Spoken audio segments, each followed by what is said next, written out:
Alright folks, here we go. I've got some, I made a swaging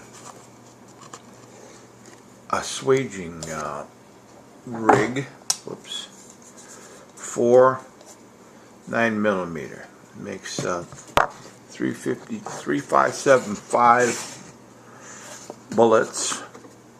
I use these guys that are dropped at, I have been using these guys that are dropped at 356 standard round nose. I think it's 120 grain. I haven't weighed them, but I think that's what the mold makes, 120 grains.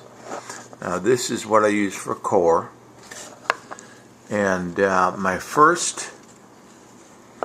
first ones I made were like this, with a flat base, and you can see there's a little bit of flash on that base because I made the ram a little too narrow.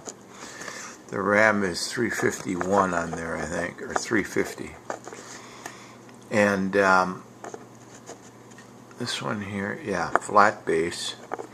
Then I thought, well, I'm going to eventually make the hollow base. I may as well make that now. Now this one's got kind of a little hollow in the tip because I'm using a 2mm extraction pin, which is very small. Normally people wouldn't use that small of an extraction pin. But this is what the hollow base guys look like.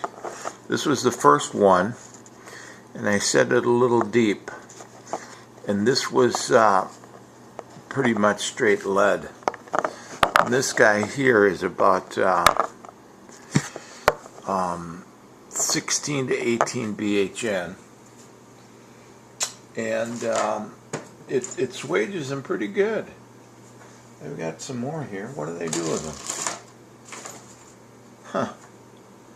Oh, there's one. Come out very nice, very consistent. You can see that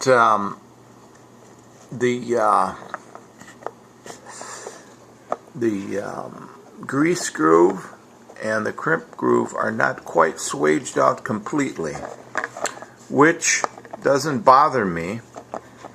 It gives me a reference for how far to seed them, visual reference. Now they're not coming out with that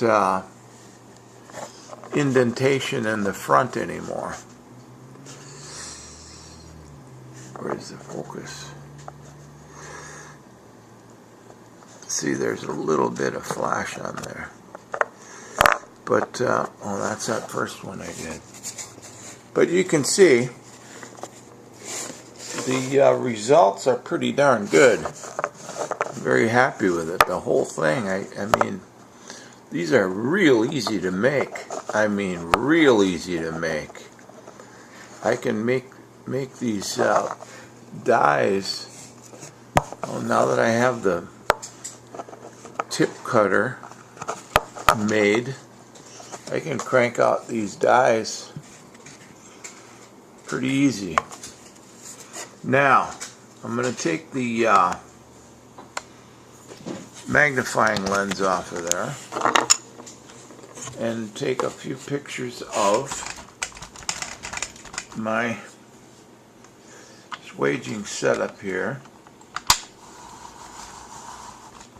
I'm going to get back far enough to get it in the frame. That's about right.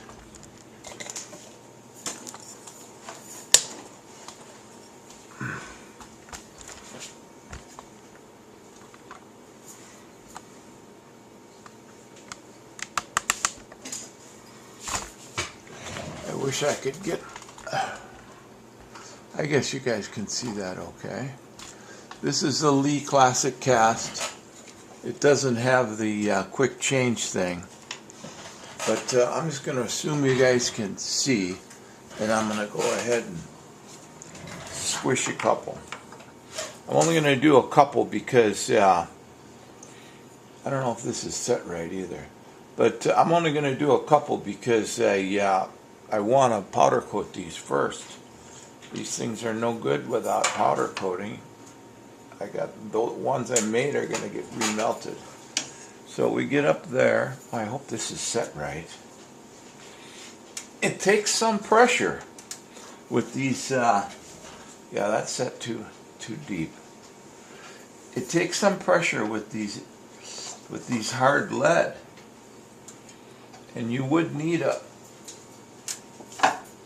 good press. Now, I'm going to be polishing it better. I might go to a bigger pin, extraction pin, because this is putting an awful lot of stress on my little extraction pin here, even though they're coming out easier and easier all the time. That's a very tight fit on that. Okay, here we go. See, I even forced it up into the tip a little. I didn't need to squeeze it quite so hard. Now this one, barely see any ring from the unit. Now the next one, I'm going to set that just a little looser. I'm having to push these up in there. You obviously can't set them on that pin. The flat base one, I can just set them on the pin, extraction pin, like a push through sizer. I